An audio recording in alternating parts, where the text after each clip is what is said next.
ইতিমধ্যে মোহাম্মদ ইউনূস জানিয়ে দিয়েছেন যে 2026-এর ফেব্রুয়ারি মাসে বাংলাদেশে হবে জাতীয় সংসদ নির্বাচন। জাতীয় সংসদ নির্বাচন এবং গণভোট বাংলাদেশে কবে হবে সেটা নিয়ে বিভিন্ন রাজনৈতিক দলগুলোর মধ্যে একটা মতানৈক্য তৈরি হয়েছিল। কোনো রাজনৈতিক দল কিন্তু কোনো সিদ্ধান্তে পৌঁছাতে পারছিল না।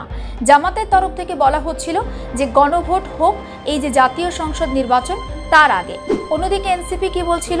এনসিপি বলছিল যে কোনোভাবে যদি এই নির্বাচনের আগে অর্থাৎ জাতীয় সংসদ নির্বাচনের আগে গণভোট না হয় তাহলে তারা নির্বাচন করতে দেবে না।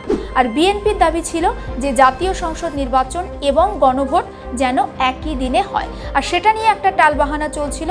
আর সেই টালবাহানার আজকে ফয়সালা করলেন অন্তর্বর্তী সরকারের প্রধান উপদেষ্টা ডক্টর মোহাম্মদ ইউনূস।